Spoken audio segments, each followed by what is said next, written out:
भीम साथियों। आप देख रहे हैं कि अंबेडकर जन मोर्चा लगातार गरीबों के लिए आवाज उठा रहा है, गरीबों के लिए लड़ाई कर रहा है और हमारा गुनाह है गरीबों के लिए लड़ाई करना, उनके अधिकार की बात करना। साथियों, जिस तरह से 10 अक्टूबर 2023 को हम लोगों ने आंदोलन किया, आंदोलन में हमारा मांग था कि प्रत्येक भूमिहीन परिवार को 1-1 एकड़ जमीन दिया जाए, प्रत्येक जाति धर्म के व्यक्ति को चिकित्सा निशुल्क किया जाए, दवाई फ्री हो, प्रत्येक जाति धर्म के बच्चों को केजी से लेकर पीजी तक शिक्षा अनिवार्य किया जाए। साथियों, यही हमारी गुनाह है कि हम गरीबों के लिए आवाज उठा रहे हैं। यही गुनाह के लिए गोरखपुर प्रशासन ने, आप देखेंगे कि 12 बजे रात को डीएम एसएसपी आए, हमारे लेटर को लेते हैं, हमारी मांग की बात करते हैं। 5 लोगों की उन्होंने कमेटी मांगी थी।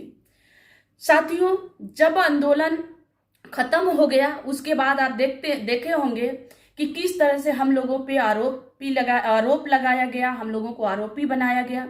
हमारे 12 साथियों को जेल भेज दिया गया, जिसमें 28 लोगों पे एफआईआर हुआ था। 307 की मुजरिम मुझे भी बनाया गया था, मुझे भी अपराधी बनाया गया था। जबकि आप जान रहे हैं कि आपके सामने दिन भर हम लाइव थे।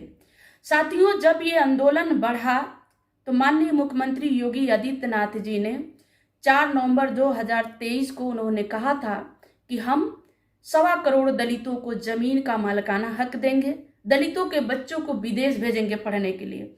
हमारे मांग पत्र से उन्होंने 2 मांग उठा करके 4 नवंबर 2023 को उन्होंने ये देने का वादा किया। जिन्होंने वादा खिलाफी के विरोध में उन्होंने अभी तक कोई दलितों का ना कहीं से जमीन दे रहे हैं, ना ही दलितों के बच्चों को पढ़ने के लिए कोई वेबसाइट, उन्होंने ऐसा प्लेटफॉर्म बनाया जहां पे लोग फॉर्म अप्लाई कर सके।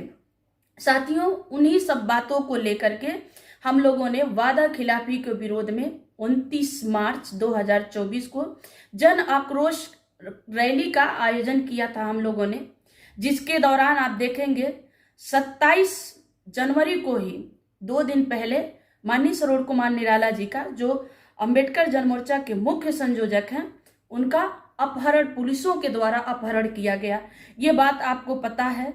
साथियों, अभी आंदोलन का दौर खत्म हमने किया, क्योंकि आगे चुनाव है, ये 2 महीने के बाद चुनाव है। इसलिए हमने क्या किया कि आंदोलन हमें करना है, लेकिन 2 महीने के बाद हमने अपने लोगों को हम अपनी बात बताने के लिए, उनको एक भरोसा देने के लिए, उनसे बातचीत करने के लिए हमने एक सम्मेलन रखा।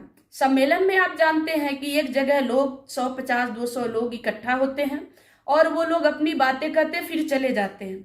लेकिन प्रशासन को इतनी डर है अंबेडकर जन मोर्चा से, इतनी अंबेडकर जन मोर्चा के लोगों से डर है। प्रशासन एक तरफ तो कहता है कि हम दलितों को, पिछड़ों को हम उत्थान के लिए ये बजट पास कर रहे हैं, वो बजट पास कर रहे हैं। आप देखेंगे तो पेपर में सिर्फ विकास की गंगा बहती है। मैं बार बार ये बात कहती हूँ कि पेपर में देखेंगे तो विकास की गंगा पेपर में बहाई जा रही है, लेकिन जब सरोज कुमार निराला जैसे, सीमा गौतम जैसे लोग उसको हकीकत बनाने के लिए, जमीन पे उतारने के लिए लड़ते हैं, तो उनको 307 का मुजरिम बनाया जाता है, उनको अपराधी बनाया जाता है। और आने वाले समय में मैं आपको बार बार ये बात कह रही हूँ कि हो सकता है आने वाले समय में हमें भी ये देशद्रोही भी साबित कर सकते हैं। साथियों, ये आंदोलन जनता का है, ये आंदोलन गरीबों के लिए है और हम सम्मेलन कर रहे हैं। आप समझ सकते हैं सम्मेलन और आंदोलन में अंतर होता है। अभी हम 25 फरवरी 2024 को एक सम्मेलन के कार्यक्रम रखे थे, जिसमें हमारे सिर्फ कार्यकर्ता आने वाले थे, बाकी कुछ लोग आने वाले थे, 200-400 लोग होते, इससे ज्यादा नहीं। हम सरकार से, हम परमिशन, यहाँ प्रशासन से आज 8-9 दिन से हमारे पास लिखित है, हम परमिशन मांग रहे हैं।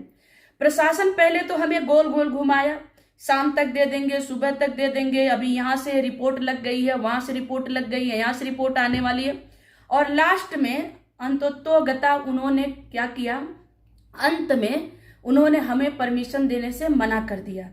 आप बताइए, क्या बीजेपी का यहाँ पे कार्यक्रम नहीं हो रहा है? क्या और पार्टियों का कार्यक्रम नहीं हो रहा है, और संगठनों का कार्यक्रम नहीं हो रहा है? अगर अंबेडकर जन मोर्चा ने अगर एक कार्यक्रम किया तो अंबेडकर जन मोर्चा से इतनी डरी हुई, मतलब ये लोकतंत्र का हत्यारा ये सरकार है।